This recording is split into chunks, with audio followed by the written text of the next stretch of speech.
Jeez, you guys are really showing your love. Y'all have me doing these part 2s. I love it. Y'all love it. I mean, I love the insane crafts, and now we're gonna do this part 2, so definitely let's get into it. Coming in number 10, Champions.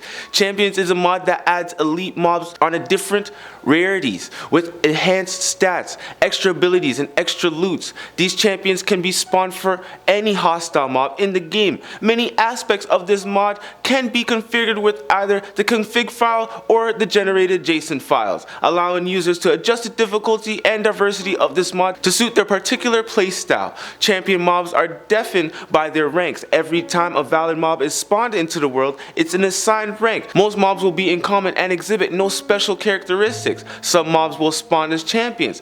Players can recognize them by the special colored particles they emit, as well the special health bar that appears on your screen when you look at them. Champions have ranks which are randomly assigned, with higher ranks being progressively rare with each rank. Champion gains stronger stats, more abilities, and more loot to drop. Ranks are extremely configurable though. The use of champion ranks, the .toml file generated in the server config folder, players can edit ranks attributes such as default colors, number of affixes, growth factors, chance to spawn, and new ranks can definitely be added indefinitely. Going on to number 9, we have Ghost Explosives. This is one thing I can't get enough of. It's explosions, especially in Minecraft. But don't get fooled by the title, okay? It's not ghost carrying explosives. To be honest, just watching TNT blowing itty bitty tiny holes into the world's surface is quite boring. It sucks, and sometimes it can be scary. But therefore, I have found something better. Roll the drum roll. Actually, you don't want to. You may want to tiptoe in your Jordans in this one because it's a TNT mod. TNT drilling, tunneling, mining, shelter, flaming, freezing, drying, painting, fertilizing, ocean lava, ocean TNT, and arrow TNT. Also arrow spiraling. What else we got? We got lightning and more. It's like we did a damn infomercial, right? But hey, this one is for the ages. It is just dirty. Anything that blows up with this magnitude just be amazing. Let alone putting these into traps will blow your friends away. All puns intended. Coming in at number 8, Aurora's Adventure. You'll start in the Aurorian as a mysterious moonlight dimension is filled with mystery and enemies. And a Queen Aurora, the matriarch of this strange and mysterious land, for whom you complete various tasks for and survive in the hostile environment around you. You'll need to find some gear, find your way out, and kill the Moon Queen before the Queen Aurora lets you leave. And even then, she's still got things for you to do. She's freaking needy, I think. You have to adventure through few dimensions, gather resources, form dungeons, harness magic of the world, fire up multiple forges, and more to accomplish your main goal of slaying the Ender Dragon. And of course other bosses, to please her, right? I mean, she really wants to be pleased. Featuring multiple well-known mods and a few newcomers, I hope you guys find this mod pack to be at least very interesting, let alone scary. Coming in at number 7, Dark Utilities. Dark Utilities mods adds many new items and blocks which expand upon the base game. This mod aims to be useful in a wide range of circumstances while also adding fun and interesting mechanics. You can get any mod we've talked about on CurseForge unless it's stated anywhere else. Honestly, all of our mods we talk about is literally on CurseForge, so go ahead and take a look at it. But all blocks and items in this mod have tooltips with a brief summary of what they do. The mod requires a bookshelf library. On 1.16 plus, you'll need the Runic mod and the Pigpen Cipher mod.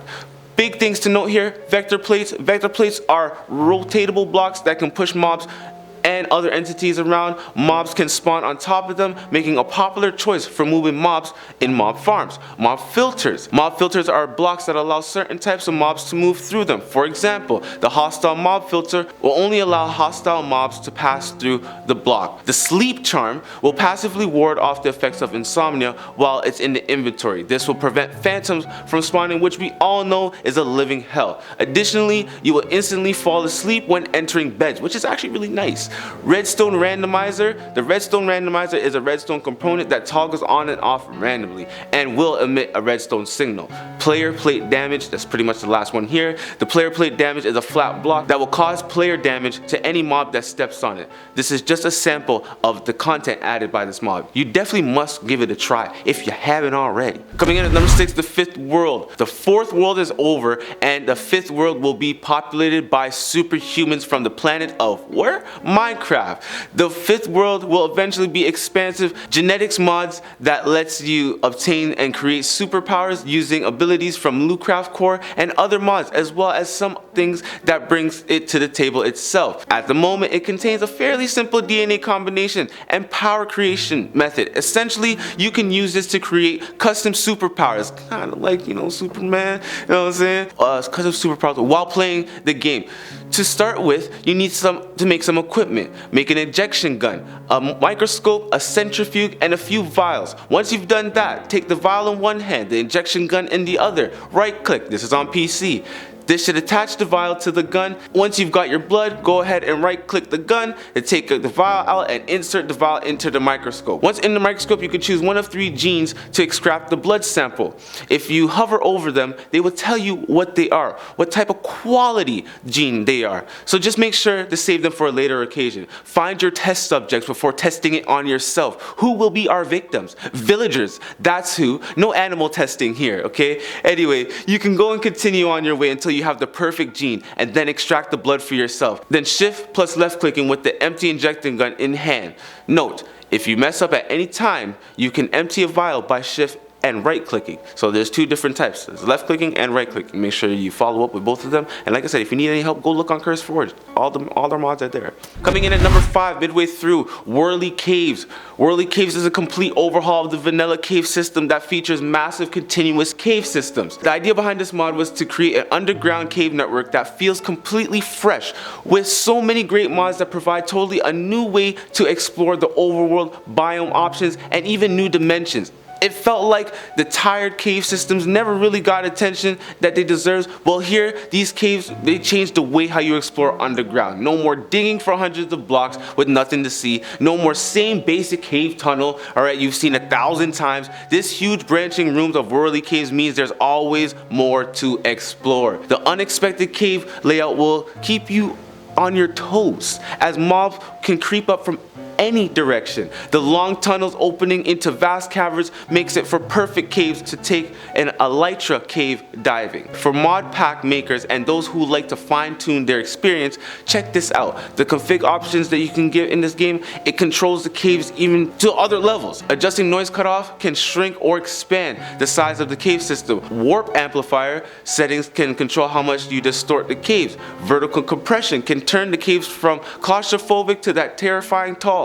The dimension whitelist also allows for having vanilla caves in one dimension and having whirly caves in another, giving other worlds even more unique feel, having caves just all over the place. Coming in at number 4, underground biomes. This is a port of the underground biomes construct mod in the 1.122 and later on. This mod also adds great diversity to underground, adding 24 different kinds of stones of metaphoric indigenous sedimentary styles.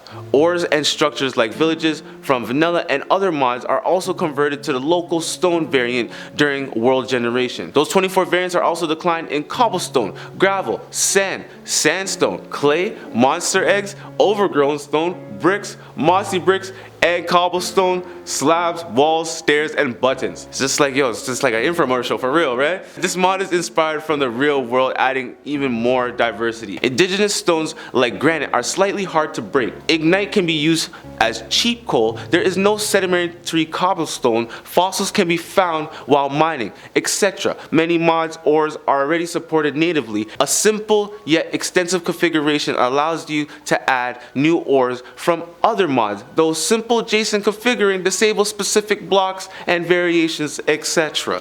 It's always about configs, Coming in at number 3, Serene Seasons. Serene Seasons is a Minecraft mod that adds seasons. Grass and foliage colors will change throughout the year, and in the winter temperatures will shift and allow for snow to fall in some biomes that normally doesn't receive any season. Seasons also affect various other features like crop growth. Different crops are limited to different seasons, weather, more rain in the spring, more storms in the summer, etc. and more. Serene Seasons also works automatically with biome mods, changing their grass and foliage colors without any additional tweaking required. But this is let alone scary because yeah, your beautiful scenery, just you heard me speak about it earlier. You got snow. Snow will drop. That means strays will be coming a lot more. More strays, more problem. They are a damn headache, I tell you. They will shoot the shit out of you, and honestly, they use bare arrows. Like, let a breathe, god damn. Coming in at number 2, roguelike dungeons.